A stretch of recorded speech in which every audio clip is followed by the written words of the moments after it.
va a iniciar la grabación. Ya estamos grabando y hoy vamos a ver en la materia de derechos humanos el capítulo 6 de nuestro libro de texto, y el capítulo 6 habla de los paradigmas teóricos para reconstruir los derechos humanos. Para todos los que no habían llegado ahorita, que estaba hablando con su compañero Omar Arizfe, le estaba yo platicando la importancia que creo que tiene este tema de la reconstrucción de derechos humanos si nos basamos en que en la vida real, en la práctica, se violan los derechos humanos constantemente en la actualidad. Y esto lo hemos heredado desde siempre.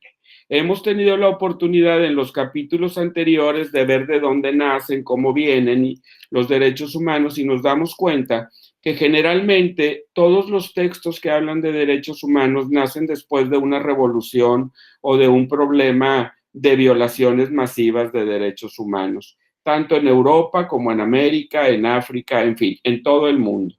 Bueno, desgraciadamente no se terminan de violar los derechos humanos. Lo vemos en Monterrey, que es nuestra ciudad, y lo vemos en el país, en México, y lo vemos en el continente, en toda América, y lo vemos en países como Estados Unidos. O sea, no necesariamente tienes que ser un país tercermundista para decir que no se garantizan los derechos o no se respetan los derechos humanos.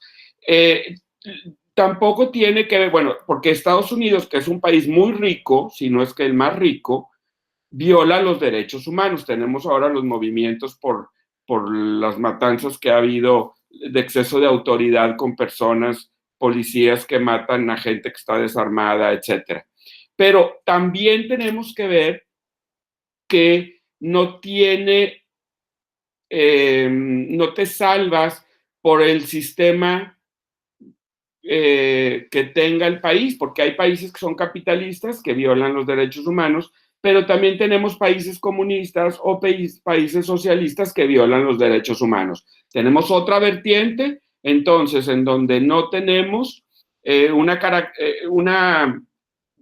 ¿cómo les digo? Que nada más los capitalistas lo violan, o los neoliberalistas, o los socialistas. Tampoco tiene que ver si eres cristiano, si eres católico, si eres musulmán, si eres budista, hinduista. También en la India se violan los derechos humanos, también en países árabes se violan los derechos humanos. Ok, entonces, partiendo de esto, que actualmente se violan los derechos humanos, nuestra autora presenta este capítulo pretendiendo darnos armas para informarnos su punto de vista, compartirnos su punto de vista de por qué ella considera que es importante la reconstrucción de los derechos humanos. Voy a compartir una presentación que tenemos que no es otra cosa más que tomar del libro de texto algunos fragmentos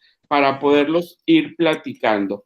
Recuerden que es un tema muy amplio. ¿No pone música por fuera, mamá? No. Solamente vamos a mencionar las cosas.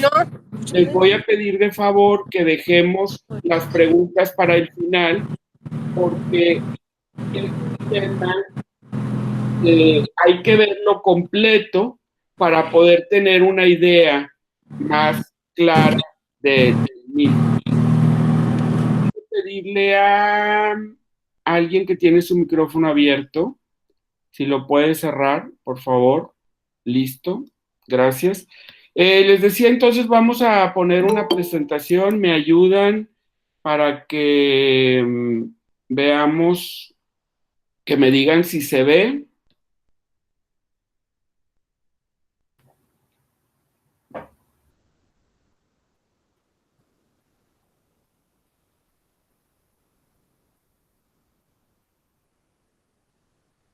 ¿Se ve la presentación? Sí, ahí está. Muy bien.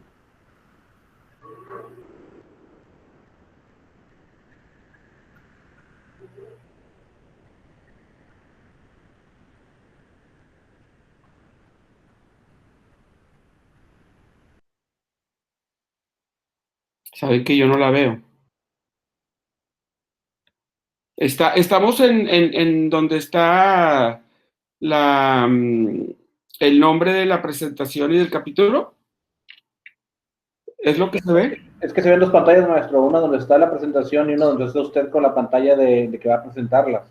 Se ve como restaurada, no está maximizada la Bueno, presentación. déjenme la vuelvo a poner para poner toda la pantalla.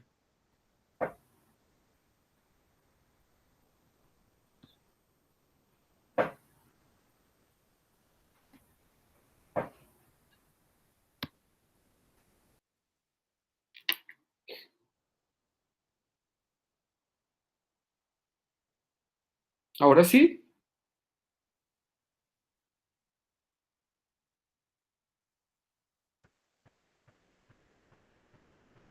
No.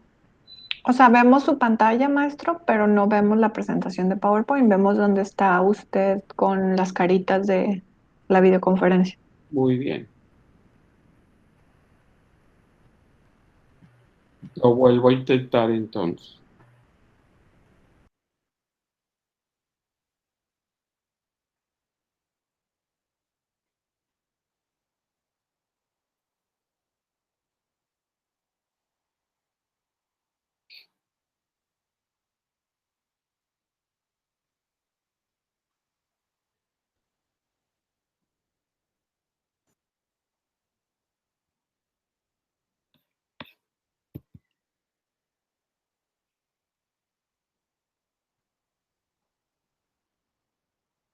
¿Se ve ahora?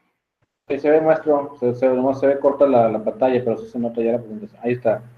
¿Ahí la vemos? Sí, ahí va. Muy bien. Vamos a empezar entonces con los paradigmas teóricos para la reconstrucción de los derechos humanos. Esto, recuerden por favor, son los puntos de vista de nuestra autora del libro de texto. Es el estudio que ella hace y tenemos que tomar en cuenta que no todos vamos a pensar igual y que habrá personas que tengan sus puntos. Lo importante siempre de eh, de una teoría, de una investigación, de una tesis, es que tomen ustedes lo que consideran que están de acuerdo, lo que consideran fundamentado, lo que pueden corroborar o creen, y lo que no se crean todo lo que oigan siempre. Siempre la idea de saber es que podamos formar nuestro criterio. Y sí es importante que cuando escuchemos a alguien, que es algo de lo que vamos a ver hoy también, podamos corroborar que es verdad lo que nos están diciendo. Pero bueno, vamos a ver primero que los problemas jurídicos de los derechos humanos que aún tenemos deben de ser vistos con una teoría nueva para poder llegar a una nueva concepción. Esto debido a que hasta el día de hoy se violan los derechos de mucha gente. Todos los días, en todas las partes del mundo, se hacen violaciones a los derechos humanos. Y para esto existe una teoría que se llama la teoría crítica, y esta teoría principalmente tiene el paradigma habermasiano. Esto nace de Habermas, es habermasiano porque el autor es un alemán que se llama Habermas y es el segundo o el que está en la segunda etapa de la teoría crítica, ¿ok?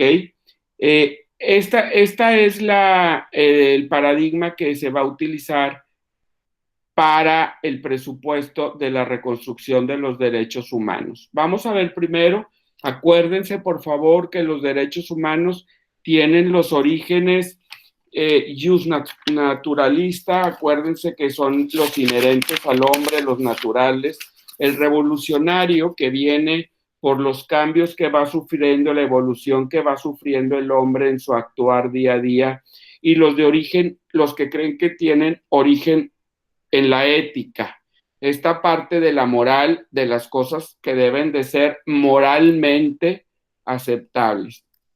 El origen justnaturalista, les digo, sostiene que su fuente y fundamento se encuentra en la misma naturaleza humana. El ordenamiento jurídico se compone por una dualidad, si se acuerdan, por la parte natural inherente al hombre y por la parte positiva. La parte natural es la que se da por el simple hecho de ser hombre, ¿ok? Es lo que idealmente todos tenemos derecho para tener una vida digna. Y el derecho positivo, que está creado por la voluntad del hombre. El derecho positivo lo debemos entender como las normas ya creadas, ¿ok? Esta es la parte. Una parte es el derecho que se supone que tengo y otra parte es el derecho que ya está escrito. Este es el derecho positivo, el que ya se reguló, el que ya se escribió, el que se lleva a cabo. El origen revolucionario se argumenta que el fundamento de los derechos es racional normativo, es decir, que esto es producto de la reflexión del hombre, pero a través de la historia se va positivando. Entonces, nada va a quedar igual si el ser humano no es igual como vivimos ahorita que como vivían en 1600, ni como vivían en 1200, ni como vivían los neandertales, ¿verdad? Entonces, conforme vamos nosotros cambiando, o nuestra vida va cambiando, creo que alguien iba a entrar, no. Conforme alguien va cambiando, conforme la humanidad va cambiando el origen, dice esto, el origen revolucionario, se van haciendo los derechos actualizándose, así como el catálogo de los derechos también. Acuérdense que antes a lo mejor la mujer no tenía los mismos derechos que el hombre, ¿se acuerdan? Las personas de la tercera edad no tenían los mismos derechos. De hecho, había culturas en las que ya no tenían derechos, o los niños no tenían derechos. Bueno, hemos ido cambiando esto y se ha ido generando la universalidad. Se va positivando y se va haciendo la generalización y la internacionalización para que en todas partes sean los mismos derechos humanos. Y en el origen ético, dentro de la corriente esta se habla de que todo debe estar basado en la moral, es el conjunto de principios que nos permiten cubrir nuestras necesidades básicas, que nos van a proteger lo que el hombre necesita indispensablemente para tener una vida digna, ¿ok? Estos son, ya los habíamos visto, los orígenes. Yo los vuelvo a poner porque nuestra autora los menciona para irnos dando un marco de cómo nacen y cómo evoluciona y cómo estamos en un momento de vida en donde se debe de hacer una reconstrucción de los derechos. Para esto vamos a tener, o la autora nos da un marco teórico y habla de la teoría crítica. Esta teoría nace en Frankfurt, en Alemania, por un señor que se llama Max Horkheimer y por otro señor, bueno, él es el principal, pero junto con un señor que se llama Paul Tillich, realizan una cátedra que es la primera vez que se habla sobre los derechos humanos y es una cátedra de filosofía social, esto en la Universidad de Frankfurt en 1930. Ellos se hacen cargo del Instituto de Investigación Social o de la Escuela de Frankfurt y de ahí empiezan a hacer esta teoría crítica. Los presupuestos más significativos son en dos etapas que tiene esta escuela crítica. La primera es la que habla Horkheimer y está muy basada en cosas como Marx, en estas teorías de igualdad, de colectividad, y luego tenemos una segunda etapa final que se le atribuye como al más grande seguidor o exponente, el señor Jürgen Habermas. este señor Habermas es el que le da nombre a esta teoría que les dije ahorita de habermasiana. Los presupuestos teóricos de la teoría crítica de Max Horkheimer se forma por dos componentes. Los conceptos, como les decía, del marxismo, y la otra es una fusión utópica como componente de la razón. Esto es lo ideal, lo que ellos consideraban debía ser, el deber ser desde su punto de vista subjetivo. Para esto, ellos consideraban, por ejemplo, que el hombre se debería de valorar en su situación concreta, no como una concepción abstracta, sino considerado dentro de la situación que vive actualmente en la sociedad, ¿ok? Marx había considerado al hombre como un producto social cuya naturaleza depende de la sociedad en la que vive, ¿ok?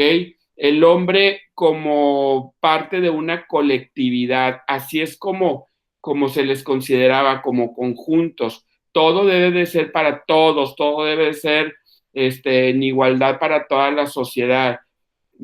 Vamos a ver, o nosotros ya tenemos la fortuna de ver con el tiempo que esta parte del socialismo, en el momento en que el hombre agarra la utopía y la pone en práctica, no funciona, porque veíamos cómo todos los grandes gobernantes socialistas vivían en palacios, comían carne, tenían coche, sus hijos estudiaban en las mejores universidades de Europa, mientras que podíamos ver al resto de los ciudadanos de estos países que recibían carne una vez a la semana, si es que recibían, los hijos no elegían que iban a estudiar, el gobierno tomaba a los hijos y los mandaba. Este niño tiene aptitudes para el fútbol, va a ser futbolista. Este niño es bueno para las matemáticas, va a ser ingeniero. Esta niña se va a casar y no va a estudiar nada. Entonces, ahí, en la práctica, pues se violentaban los derechos humanos, no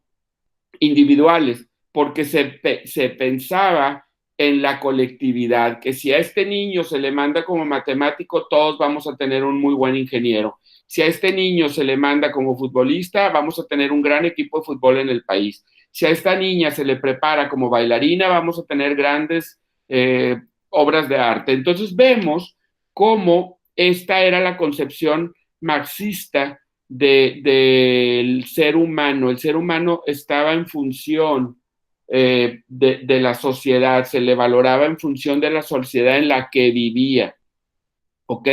Ese hombre vive en la naturaleza humana se desdobla como objetiva y externa y como autoconsciente, ¿ok? La historia de la humanidad consiste en ese proceso de apropiación humana a la naturaleza externa y se va a ir sustituyendo conciencia trascendental del idealismo alemán por el género humano del marxismo humanista.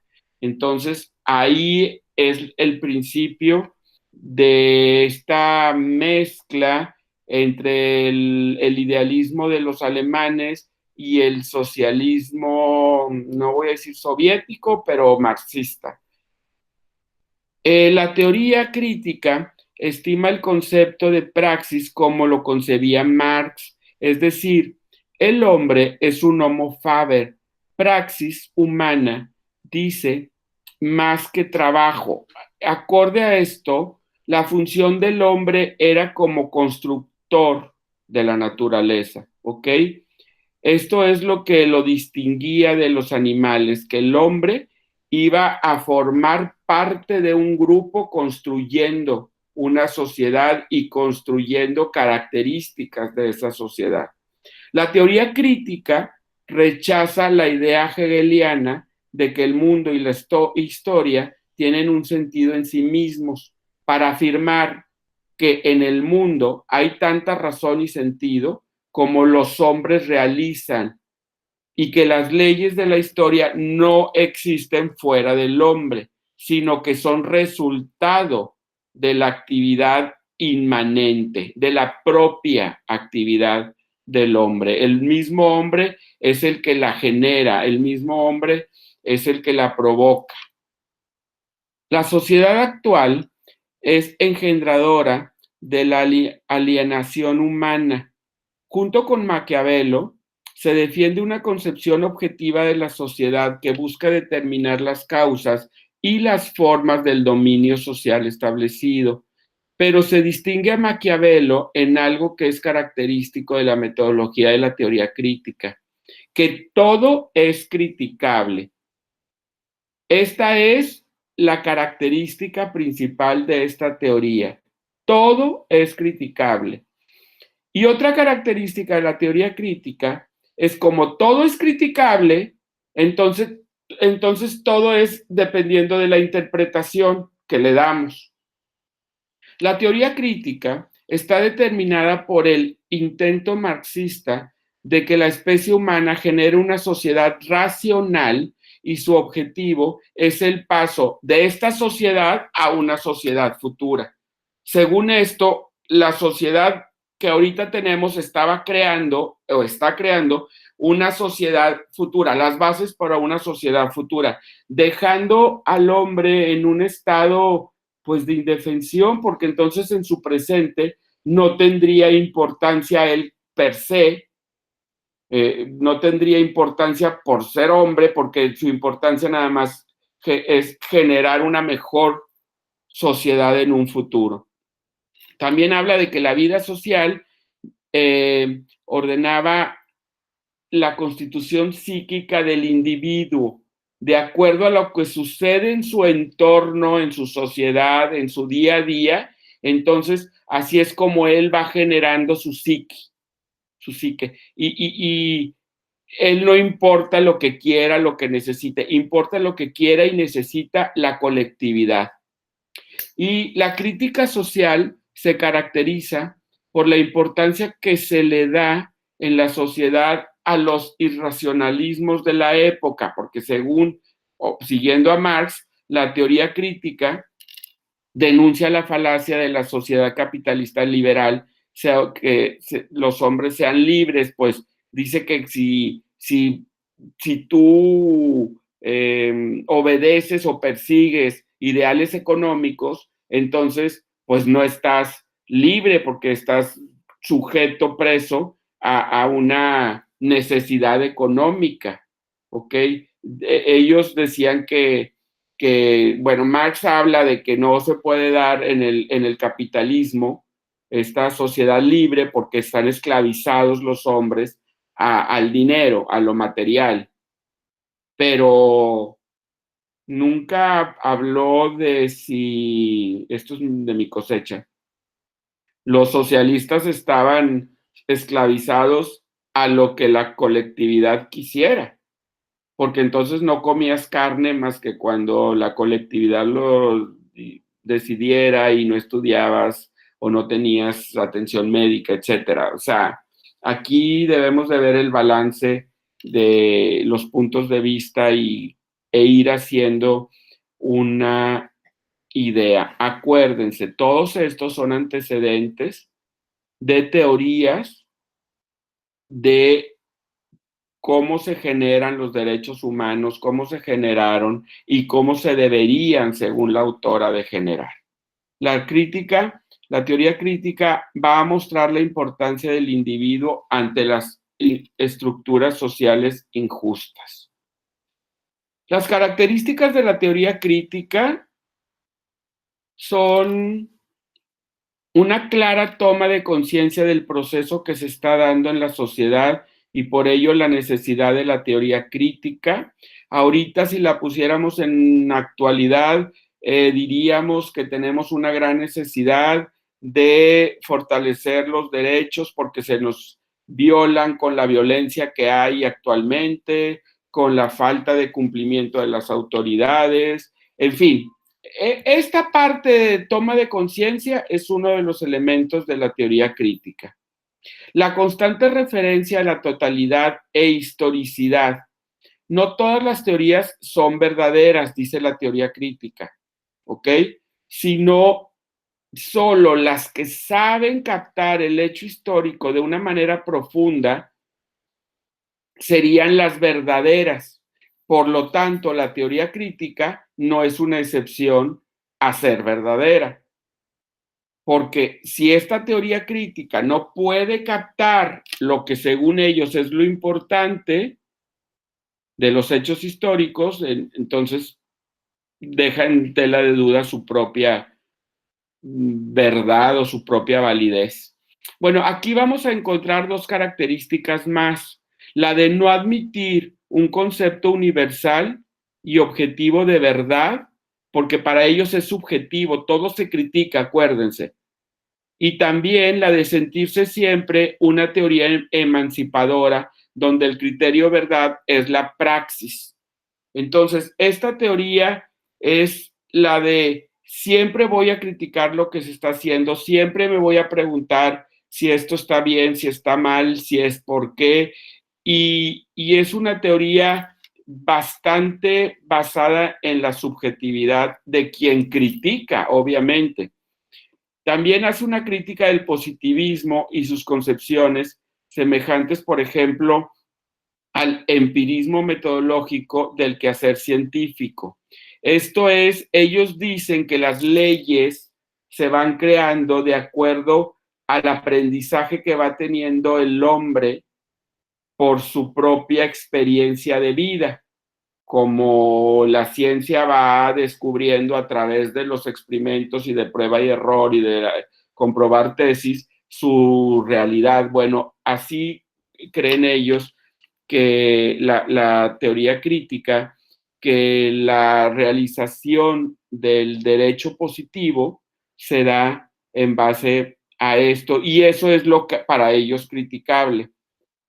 Se afirma también que la separación neta entre elementos científicos, ideológicos, metafísicos es irrealizable.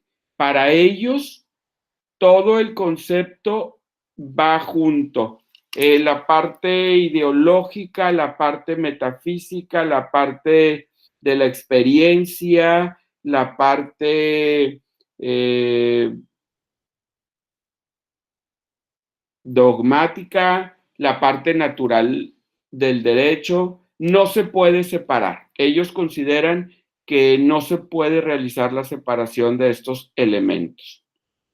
En la segunda parte de esta época de la teoría crítica aparece Jürgen Habermas, y él aborda los siguientes conceptos que los vamos a ir viendo: la acción comunicativa, la universalidad y racionalidad de la estructura del lenguaje, el consenso como fundamento de la verdad y el lenguaje visto como acción e interpretación. Es muy interesante los elementos que maneja porque nos van a ayudar a irnos hasta la base de la creación del derecho, que es el lenguaje. La teoría crítica critica a la sociedad más, dice que es más querer liberarse de la dominación que va teniendo la sociedad sobre los mismos personas, y dice que en la sociedad el lenguaje debe tenerse como objetivo para servir a la actividad de coordinarse, para romper o brincar las diferencias culturales que puede haber, las creencias diferentes que hay entre un grupo y otro grupo. Gracias al lenguaje se deben de superar, se deben o sirven para, el lenguaje para esto sirve, para llegar a acuerdos entre diferentes culturas, diferentes creencias, diferentes formas de vida. Y habla de que la racionalidad nunca debe separarse del interés. Así se debe de manifestar el lenguaje, siempre razonando a lo que quiero llegar, y entonces utilizar el lenguaje para lograrlo. El lenguaje supone esencialmente comunicación y diálogo. Esto sería la parte ideal, porque todos sabemos que aunque todos hablamos y nos comunicamos, de repente te encuentras gente agarrándose a golpes o países declarándole la guerra unos a otros y el lenguaje no funciona para tener una comunicación o un diálogo. Pero bueno, esto partiendo, nosotros lo vamos a ver como si así se diera siempre, como que es el ideal del lenguaje, tener la comunicación y pasar o resolver problemas entre personas. Esto nos va a dar bases para entender la creación correcta de derechos humanos, porque teniendo un buen lenguaje, entonces el legislador podrá expresar leyes que sean no nada más que existan, sino que se puedan aplicar, que ahorita es el conflicto que podemos ver que tenemos. Hay una lista de derechos humanos, pero en la práctica se violan, porque la facticidad no existe. No hay los suficientes elementos legales para hacerlos valer. Entonces, aquí lo que dice Habermas es que si consideramos el lenguaje desde un principio y entendemos lo que significa y para lo que sirve, vamos a poder luego generar reglas o normas que sean justas. Bueno, dice que para que haya un diálogo, los individuos deben de reconocerse entre sí como iguales, como libres y responsables, porque ustedes saben que si el patrón le dice algo al empleado, pues el empleado muchas veces se queda callado porque no están en igualdad. Si Estados Unidos le dice algo a México, pues México muchas veces se queda callado porque no están en igualdad. Entonces, para que el lenguaje sea funcional, para que realmente funcione, tendría que haber igualdad entre los seres y reconocerse así.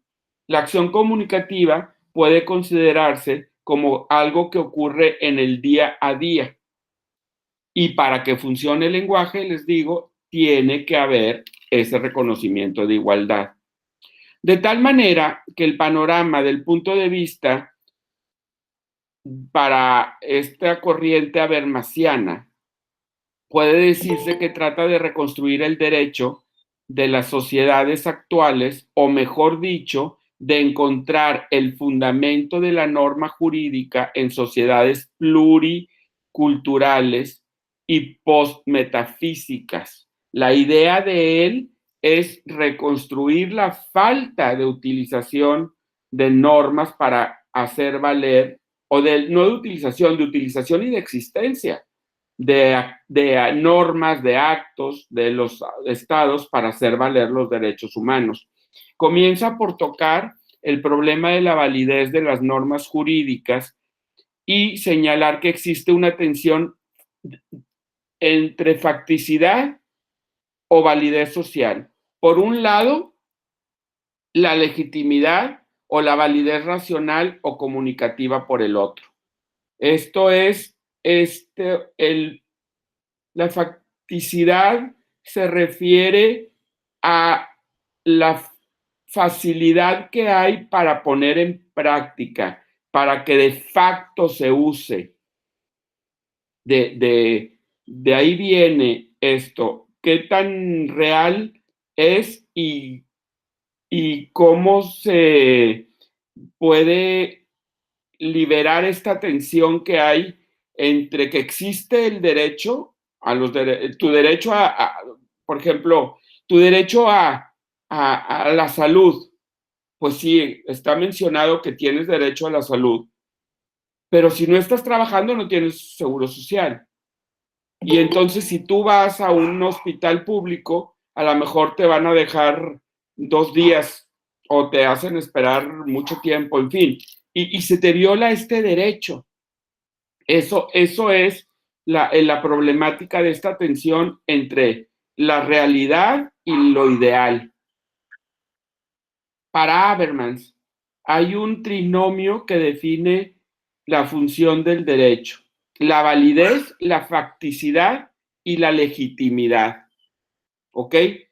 Deben de ser acciones que se puedan realizar, que sean legítimas, que sean legales y que sean válidas. Para esto, habla de la ética del discurso. El punto central es explicar la moral desde los presupuestos comunicativos universales de la argumentación. El tema es obtener normas éticas, ¿ok? Que todas las leyes sean éticas. El lugar de la moral no es el diálogo argumentativo, sino la vida cotidiana. Que en nuestro día a día tengamos leyes que sean morales. Las normas deben ser justificadas en un discurso y de ahí pasar a la obligatoriedad en la vida práctica.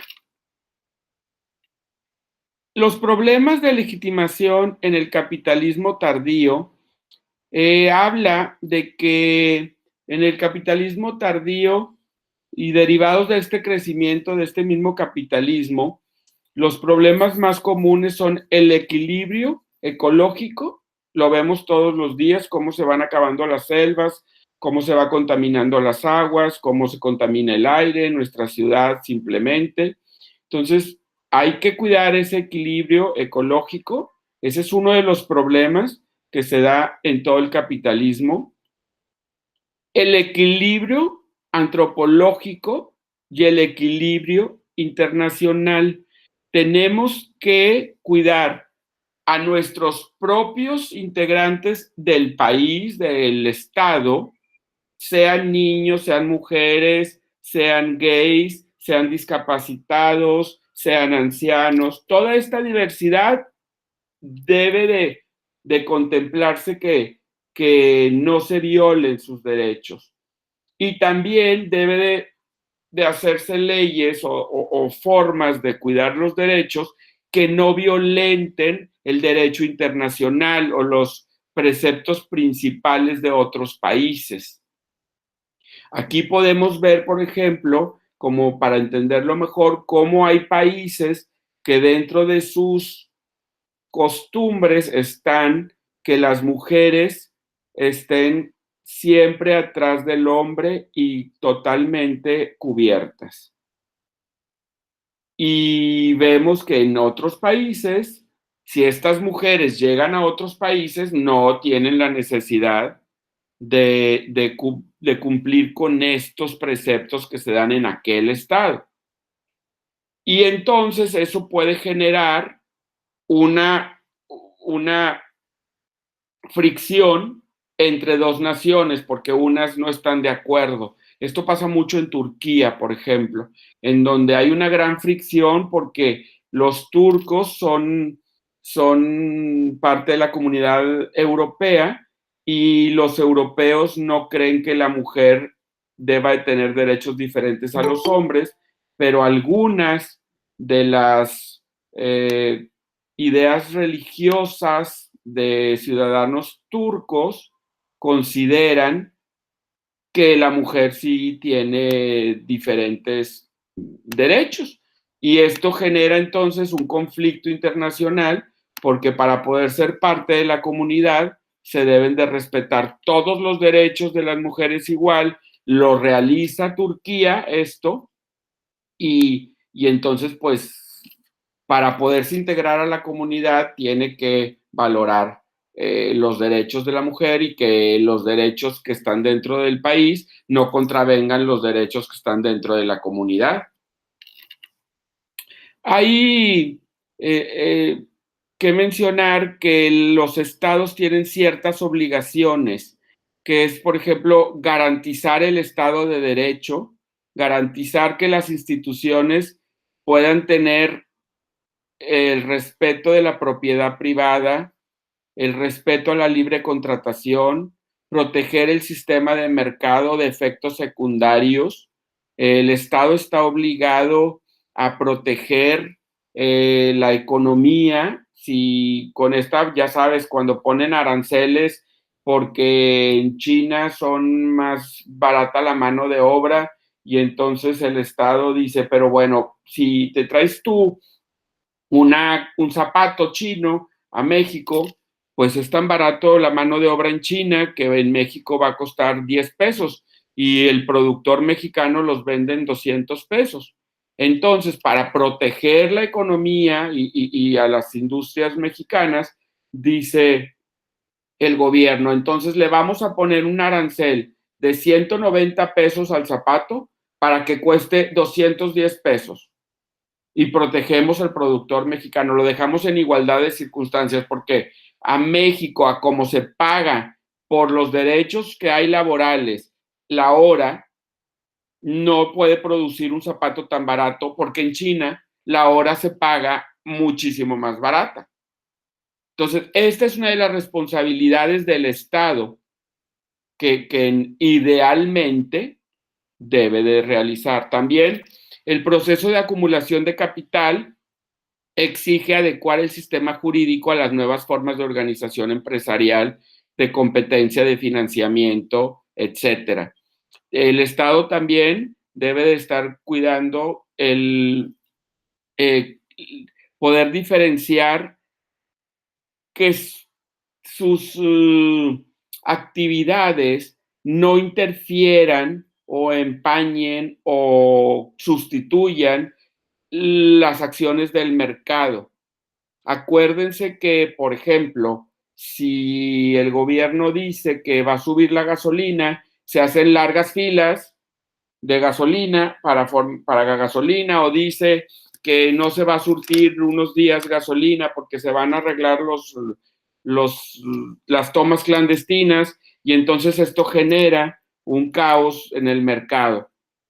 El gobierno debe de tener la sabiduría y la conciencia de que sus acciones no deben influir en las actividades del mercado ni sustituirlas tampoco. El Estado también está obligado a compensar consecuencias disfuncionales del proceso de acumulación. Asume los efectos externos que garanticen la capacidad de supervivencia de los sectores en peligro. Bueno, es un poco lo que ya les decía de la industria, de las industrias que producen cosas que son más caras o que, por ejemplo, el atún, el atún, ¿de qué país? De algún país es más barato, entonces para proteger la industria atunera mexicana le pone un arancel o prohíbe la entrada de ese producto para poder proteger a su industria, a esa industria, ese sector en el país. Esas se supone que son las obligaciones, ¿verdad? Habermas presenta un resumen donde señala: el sistema económico fue despojado de su autonomía funcional respecto del Estado, porque según él, el Estado empezó a tener el eje de la economía. El Estado, con todos estas atribuciones que empezó a tomar, fue el que fue agarrando la batuta de las economías, sobre todo en los países latinoamericanos. Si vemos que las grandes industrias estaban o están todavía en muchos países y hay otros que han tomado más como Venezuela, entonces pues ahí vemos que esta parte que dice Habermas es cierto. Las tendencias a la crisis económica son desplazadas al sistema político, sin lugar a dudas. Cada vez que hay situaciones de una devaluación en el país, de hambre, de falta de trabajo, siempre, siempre, siempre, todo va a repercutir a la parte política. A lo mejor ya ven que nos dimos cuenta que el PRI no nos ayudaba, entonces votamos por el PAN, tampoco jaló, entonces hubo mucha violencia, entonces nos volvimos al PRI y luego vimos que compraban casas de 80 millones de pesos, que porque hicieron muchas novelas, y entonces nos fuimos con López Obrador y ahora estamos probando esto. Todo esto es influencia de crisis económicas, en donde se traslada automáticamente se refleja en la política de un país. Y también dentro de su resumen menciona que cuando menos capaz se muestra el sistema cultural de proveer motivaciones suficientes a los sistemas políticos de educación y de profesiones, tanto más debe de reemplazarse el sentido escaso por valores consumibles. Esto es algo que se ve muy constantemente y que desgraciadamente la gente va haciéndose más consumista y menos preparada. Y entre menos se prepara la gente, le da valor a cosas que no la tienen. Ahorita con la pandemia estamos dándonos cuenta de toda esta parte del consumismo que a muchos nos había llevado a perder los valores de cosas que tenemos todos los días y que no los veíamos como lujo. Pensábamos que lo lujoso era lo excéntrico, lo único, lo caro, lo extranjero. Y ahora nos damos cuenta de que la salud, la familia, el abrazo, las muestras de cariño, el estar juntos, realmente son más importantes.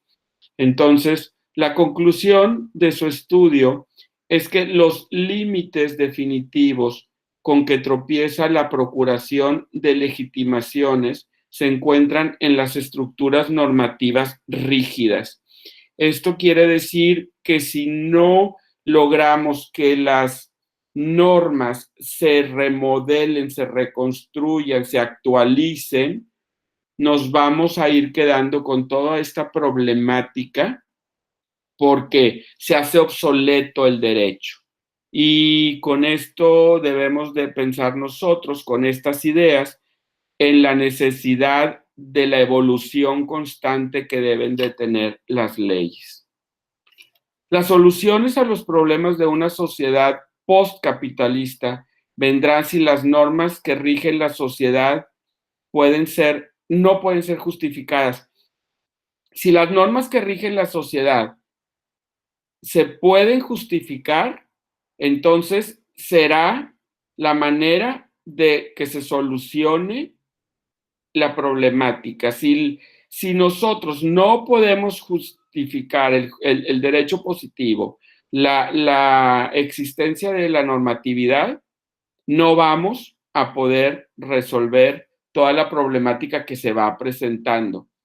Con este estudio se encuentran ya los elementos para la construcción de la teoría de la acción comunicativa. Ya se puede distinguir dos formas de comunicación. La acción comunicativa, que es la interacción entre dos partes, y el discurso, que es la que se genera desde un solo lado. La teoría de la acción comunicativa contiene la crítica trascendental del lenguaje, o más específicamente los actos del habla. Su intención principal es la de desarrollar una pragmática universal, es decir, del mismo modo que existen estructuras sintácticas y gramaticales, también hay una pragmática contenida en el habla cotidiana, porque cada vez que alguien te dice algo, que tú lo vas a escuchar creyendo que lo que te dice es verdad, independientemente de si lo que te dicen es verdad o no es verdad. Entonces, aquí hay esta crítica que luego vamos a ver más adelante su importancia. La teoría de la acción comunicativa presenta una teoría de la sociedad que busca darle explicación a todo lo que sucede. Y existen dos grandes paradigmas en el derecho moderno. Uno es y viene desde se llama el paradigma burgués, que se puede decir también o se le llama también paradigma liberal, y este reduce la ley a la formalidad legal y la justicia al igual, ahí está mal escrito, es la justicia al igual que el ay, se me fue la palabra. Bueno, aquí hay una desigualdad de derechos, porque hay una desproporción de la distribución de los derechos, ¿ok? El paradigma, el otro, es el Estado benefactor. En el burgués todo se va para los más ricos, todo se va, los derechos se hacen en función de los que tienen dinero y nace desde lo que ya vimos de Juan sin tierra, del derecho en Inglaterra, de los reyes, de los señores, de los feudos. De allá viene todos estos derechos de desigualdad. La justicia se daba, no era pareja, era vista para los que tenían mucho, los burgueses. Entonces ellos eran los que prácticamente se beneficiaban del derecho. Pero luego tenemos el otro, el paradigma del Estado benefactor. Este es el que puede designarse como bienestar social, que lo estamos viendo en muchos países latinoamericanos actualmente. Y aquí se reduce la ley a políticas burocráticas y la justicia distributiva. Hay una justicia en donde se supone que todos somos iguales y que para todos se debe de presentar el derecho en igualdad de circunstancias y a todos debe de beneficiarlos. Esto es el deber ser de este paradigma. El paradigma discursivo del derecho constituye el reconocimiento de los procedimientos jurídicos, en tanto sus contenidos garantizan la multiplicidad de perspectivas del mundo en la vida. Esta posición diagonal supera los límites del paradigma monológico en la modernidad.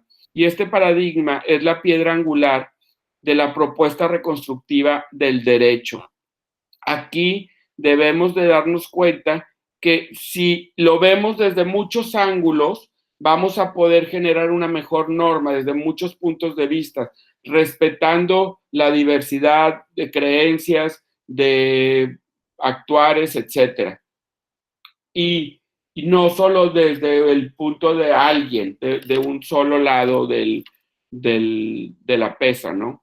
El paradigma discursivo procedimental debe conciliar los resultados del paradigma del estado de bienestar y la perspectiva del deber ser, ¿ok? Este paradigma nos va a ayudar a lograr la reconstrucción de las normas desde el punto de vista de varios, de la comunidad, de la colectividad, de la mayoría.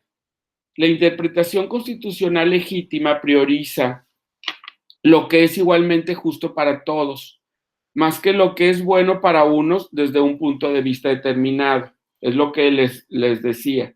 Aquí lo más importante va a ser que la colectividad se vea beneficiada, la gran mayoría, y no solamente lo que unos consideren, como fue el tiempo de la sociedad burguesa. Acuérdense que este término de burgués viene de Marx y que Marx es uno de los inspiradores de estos autores de las teorías críticas, discursivas, etc. En la sociedad moderna, según nuestra autora, concretamente en las sociedades latinoamericanas y de modo particular en México, es donde más se observa la tensión entre facticidad y validez del derecho, es en la acción judicial. En esta parte es donde más notamos la falta de mecanismos para hacer valer los derechos. Es donde más tensión encontramos entre el deber ser y el hacer.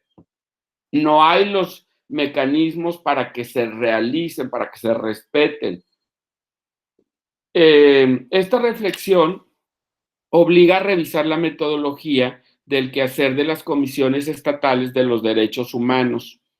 El así llamado Estado de Derecho de la sociedad mexicana ha de reconstruirse. El paradigma, el hecho aquí es que antes de continuar, ya es muy común la observancia de la falta de efectividad de las comisiones estatales de derechos humanos. Lo vemos todavía con las muertas de Juárez, con los desaparecidos día a día. En fin, hay una gran carencia de funcionalidad de estas comisiones, que mucha gente se pregunta, bueno, ¿para qué están? Hacen recomendaciones y no se llevan a cabo. Entonces, aquí es importante darnos cuenta de que los procedimientos no están dando resultado. Por lo tanto, se les debe de hacer una modificación. Por eso el paradigma discursivo, porque nos están invitando, bueno, nuestra autora está invitándonos a reflexionar acerca de la necesidad de actualizar todos estos procedimientos porque son antimayoristas, porque pueden no ayudar a la necesidad que tiene actualmente México, el país, de defender y de hacer valer los derechos humanos, sobre todo en las minorías, porque según nuestra autora, que nos hace pensar qué tan representadas están las minorías en el poder legislativo, que es el que genera las normas. Entonces, partiendo de esta premisa, nos invita a hacer una reconstrucción de los derechos, porque considera que no están bien representados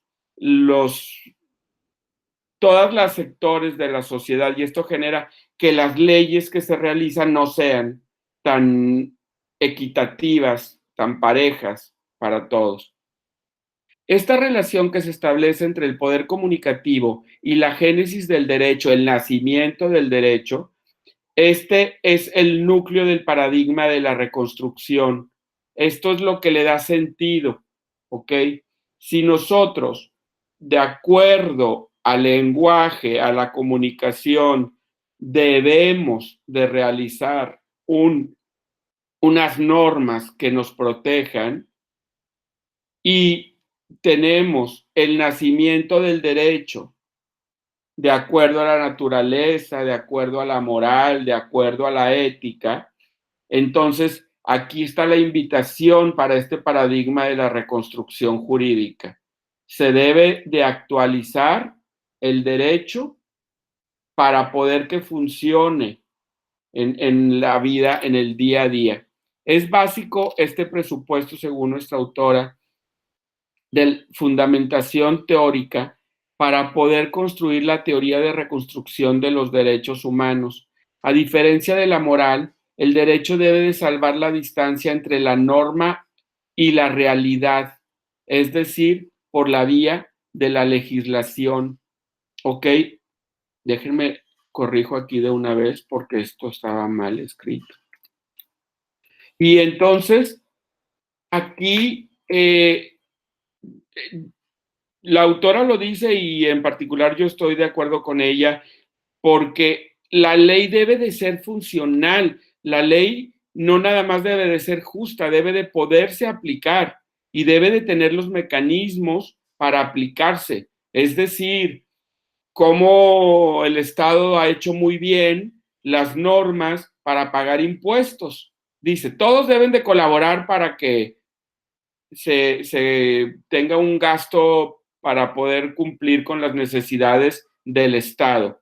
Y entonces realiza las normas para poner en práctica el pago de impuestos. Pero también el Estado dice, se deben de respetar los derechos a la educación, los derechos a la salud, los derechos a la vivienda digna, pero no tiene procedimientos que salvaguarden estos derechos, que los hagan valer, así como hace valer el pago, ¿verdad? Entonces, aquí vamos a ver el siguiente punto, que es la atención del derecho. La atención, acuérdense, ya vimos 2 o 3 puntitos de esta facticidad que existe, de la falta de facticidad que existe y de la mejora en la facticidad que se puede dar.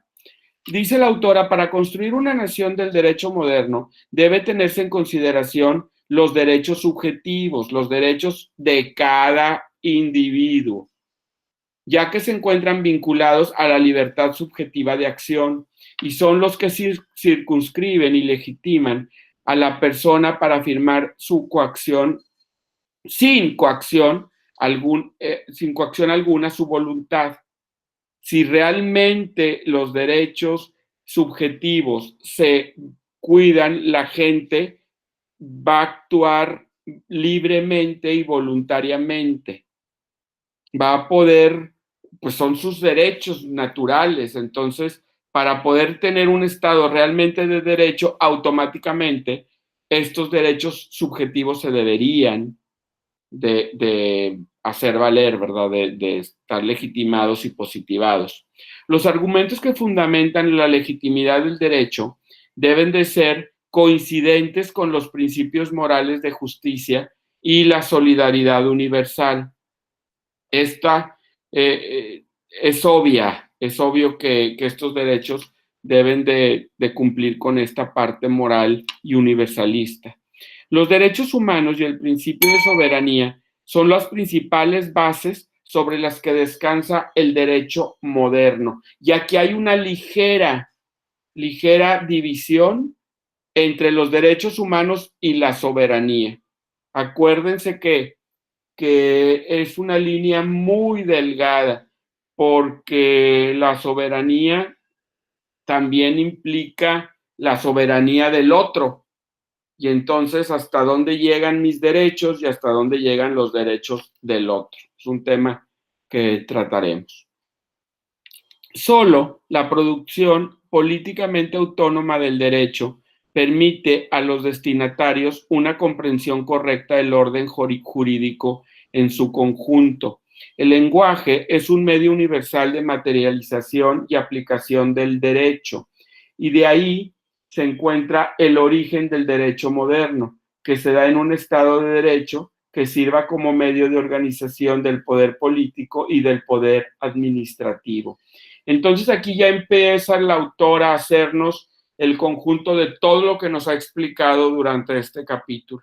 Desde el lenguaje, cómo debe de ser claro y cómo debe de ser políticamente autónomo la generación de derecho para que la gente pueda ser quien lo hace que nazca. El derecho debe de nacer de la verdadera autonomía del individuo.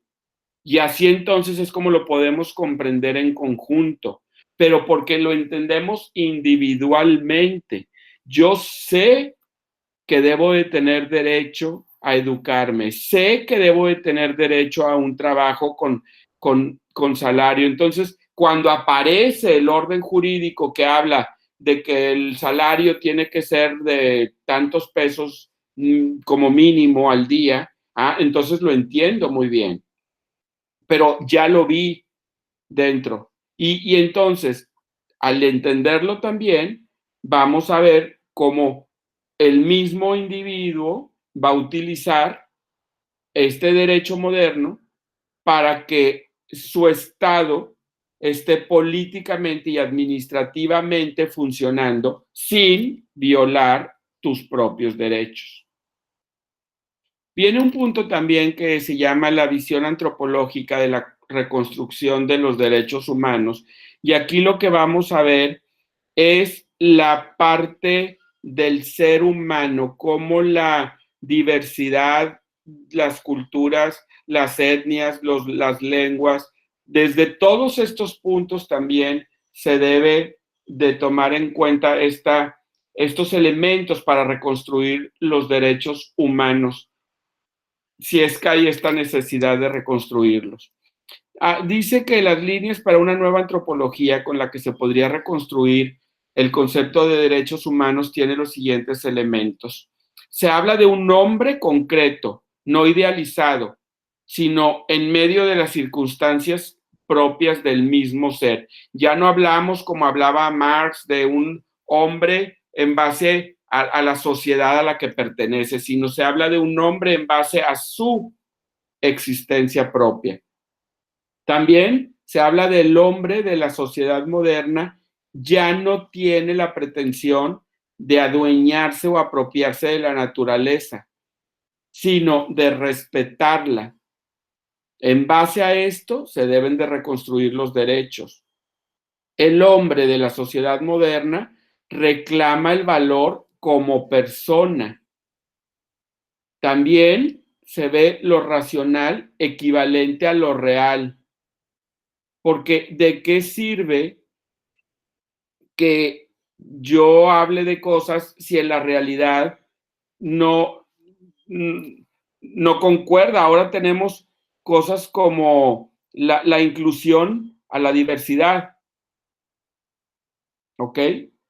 Aquí lo podemos ver como el respeto de una norma real. ¿Sí? Porque puede haber una norma que es racional, pero no incluye. Entonces, ahora, para hacer los nuevos derechos, se tiene que hacer de una forma más práctica, más en el día a día, en la sociedad que estamos viviendo. También el principio democrático, cuyo fundamento es la igualdad, que incluye a la diversidad. Habermas sostiene el problema de las minorías en los estados plurinacionales como sujetos que buscan protección frente a sus propios gobiernos.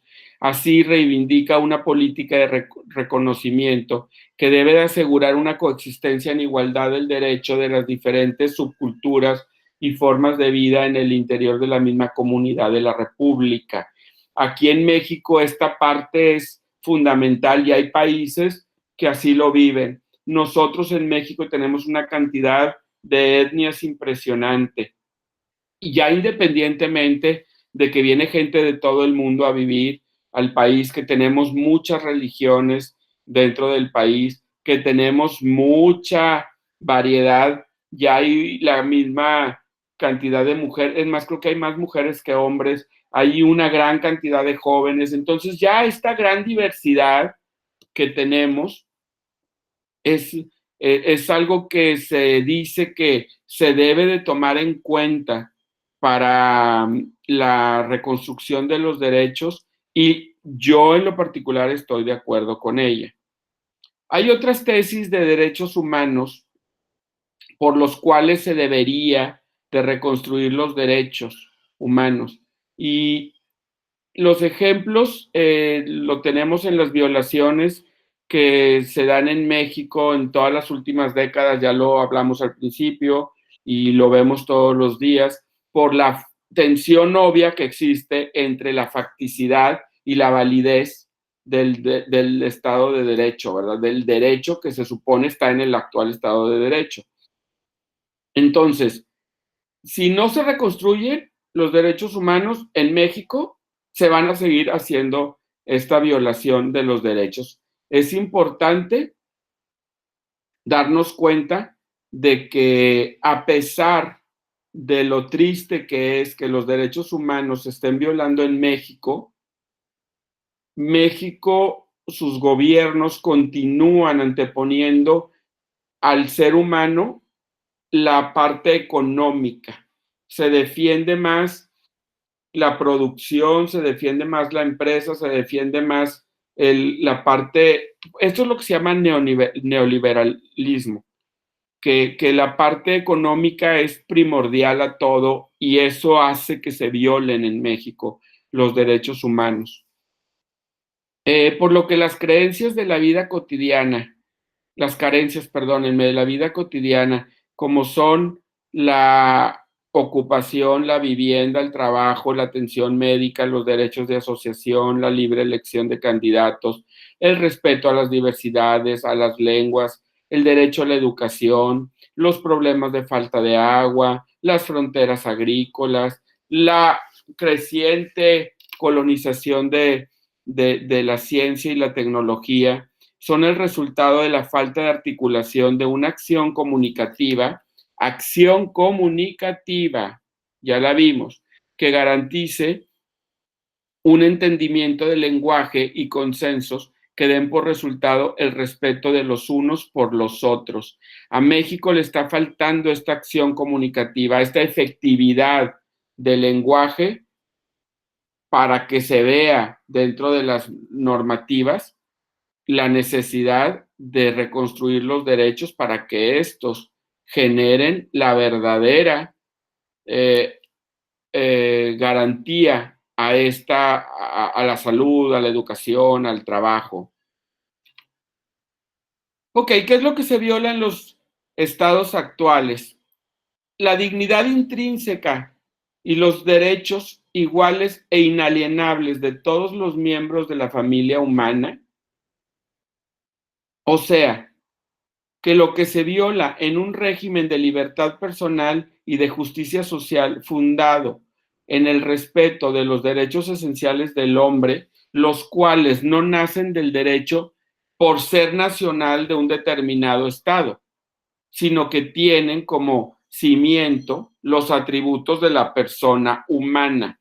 No importa si nací en México o si nací en Finlandia, se violan intrínsecamente los derechos que ya ustedes conocen muy bien, que se dan por el simple hecho de existir, por el simple hecho de nacer.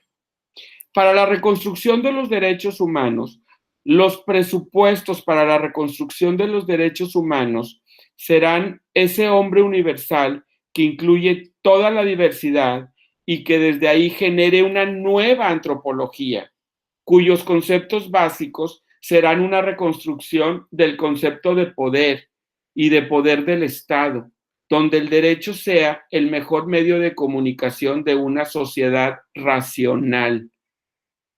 El nuevo hombre, ustedes, nosotros, los que ahora estamos viendo toda esta diversidad, que estamos viviendo todas estas carencias, somos los que vamos a propiciar con una nueva comunicación la creación de estos nuevos derechos. El principio discursivo, esa razón comunicativa y el elemento universalidad normativa debidamente legitimada en una democracia desarrollada con el debido procedimiento de legitimación del ordenamiento sociopolítico, serán conceptos que ayuden a esta reconstrucción de los derechos humanos.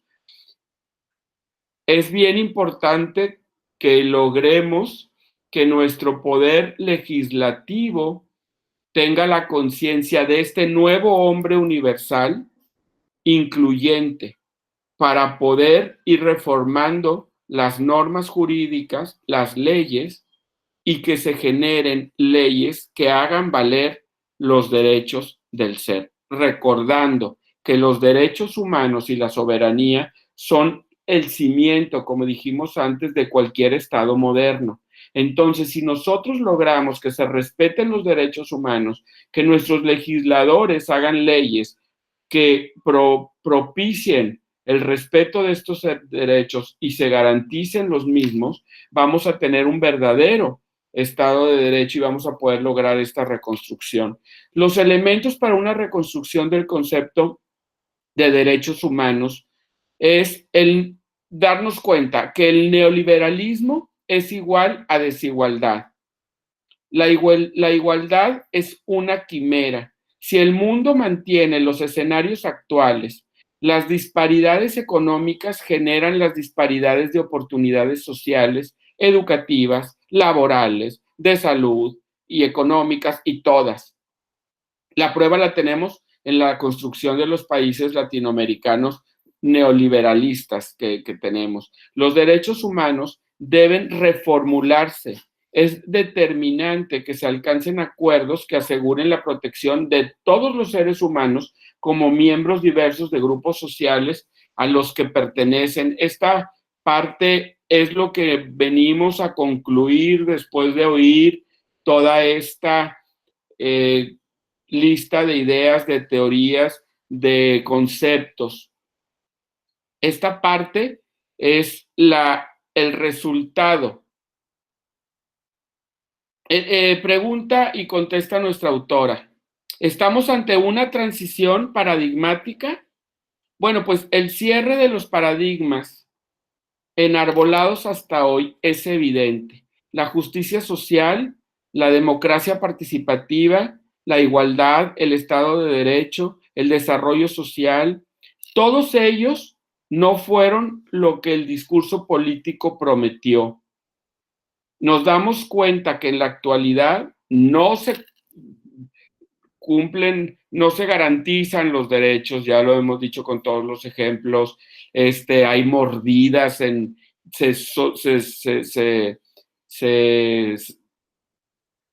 ¿cómo se dice cuando le das mordida a alguien?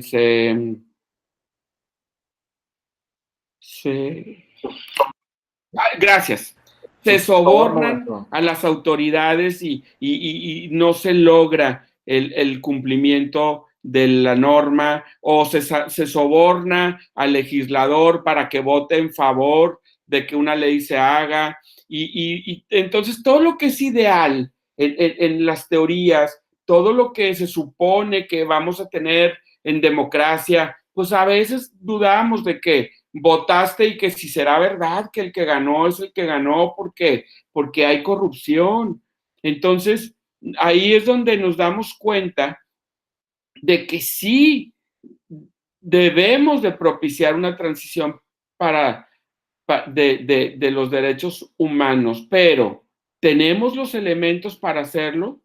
Los anhelos de un estado ideal de vida en el que prevaleciera la armonía económica, social y cultural se ahogaron con una ciencia al servicio de la economía neoliberal que tiene su matriz en el capitalismo. Y así aniquila todo lo que va encontrando a su paso. Desgraciadamente estamos viviendo en una sociedad, lo dice la autora, yo lo creo, que todo es en base a dinero, todo es en base a esto. Entonces es muy penoso ver cómo no se cumple con los derechos por la falta de legalidad, y la falta de legalidad muchas veces nosotros mismos la propiciamos. Un nuevo derecho basado en un nuevo sentido común. Los sistemas jurídicos latinoamericanos están agonizando. Se les han querido hacer arreglos y la verdad es que nada más se están parchando. Los problemas nacionales se han enquistado y ya no hay forma de resolverlos. Irónicamente, se sigue esperando que llegue una solución de algún lugar de fuera. Nosotros no somos los que lo provocamos. Y pues como ustedes se pueden dar cuenta, no hay propuestas en Latinoamérica para ella, ni saliendo de ella. Los estados constitucionales democráticos se construyen sobre una fundamentación racional, por lo que el derecho también debe de ser racional, pero no parcialmente, debe de ser siempre, debe de ser total. Tanto el Estado como el derecho deben de ser resultados de una razón. Deben de estar construidos por las razones de todos los individuos que viven en él o que forman el Estado y que sean resultado de esta acción comunicativa. Eso supuestamente supondría tener el principio de una reconstrucción de derechos humanos. Dice la autora, para finalizar este capítulo, que la democracia y los derechos humanos se refieren entre sí. No puede haber derechos humanos si no hay democracia, y no hay democracia si no hay derechos humanos. Esto es obvio. Son el sustento de todos los estados constitucionales democráticos. Solamente ello y no más sostiene el orden constitucional. La democracia genera el proceso creador de normas y por lo tanto se nutre por las razones de todos los individuos, que es lo que legitima el orden jurídico. Porque acuérdense que la norma nace del legislativo y el legislativo es la representación de todo el pueblo. Teoría, ¿ok? Si esto se da, entonces es como realmente se va a reconstruir el derecho y vamos a seguir viviendo en un pueblo democrático y vamos a seguir teniendo derechos humanos, ya que estos van de la mano.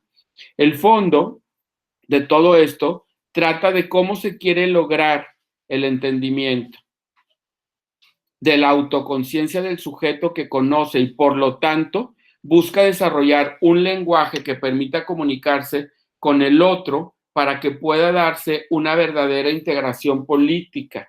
Así, el poder en cualquiera de sus manifestaciones queda sometido al derecho. Entonces, si nos damos cuenta de que realmente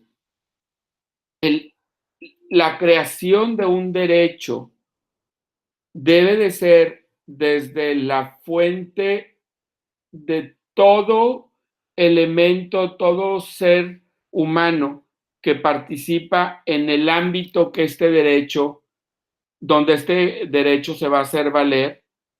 Y si tenemos en cuenta que todos estos participantes tienen un diálogo, tienen una comunicación, porque tienen un lenguaje claro, entonces estamos hablando de que se construiría realmente un derecho que dejaría de tener esa tensión fáctica entre el ser y el deber ser, entre la existencia de la norma y la aplicación de la misma.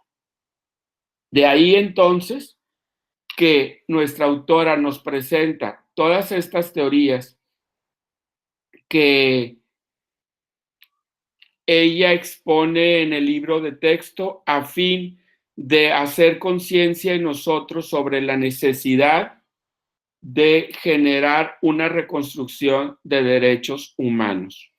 Creo y espero haber sido claro, es un tema difícil por la terminología que utiliza, pero la idea, entonces, desde que nos vamos a la parte de lo que es el lenguaje, la teoría crítica, la teoría discursiva, la teoría de la comunicación, la tensión que existe en el derecho porque no se puede llevar a cabo, la necesidad que tenemos de ser inclusivos, la evolución que tiene el ser humano constantemente. Ahora vemos el reconocimiento que hay, por ejemplo, para los grupos minoritarios, la gente gay puede casarse, la adopción, las pensiones, la ayuda para los mayores de 65 años, en fin, toda esta evolución que hemos ido viendo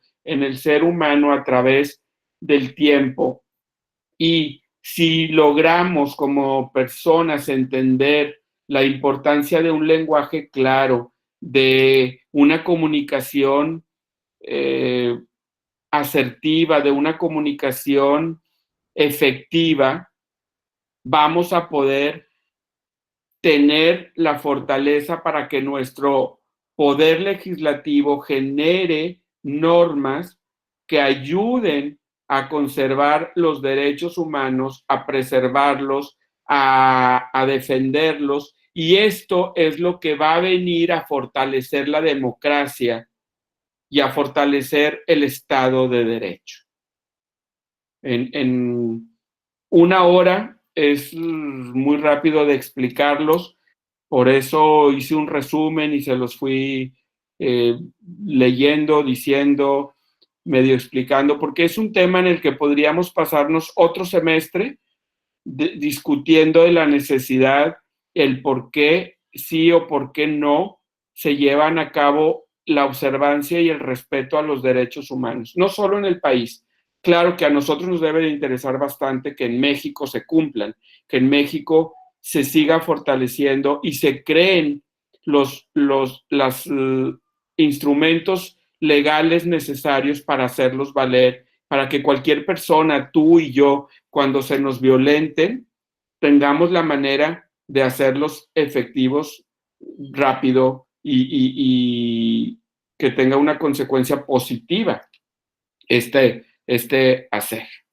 Bueno, discúlpenme porque ya nos llevamos 1 hora y media, pero bueno, había mucho que hablar, es muy, muy largo el tema.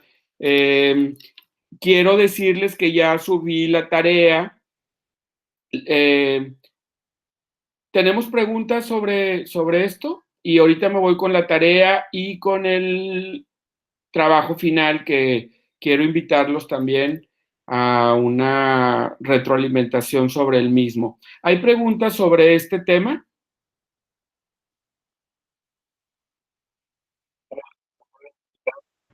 Maestro, muy bien explicado, solamente que ver Muy tarea bien, para voy a dejar de actividad. grabar entonces la clase y nos vamos a nuestro asunto de la tarea y el trabajo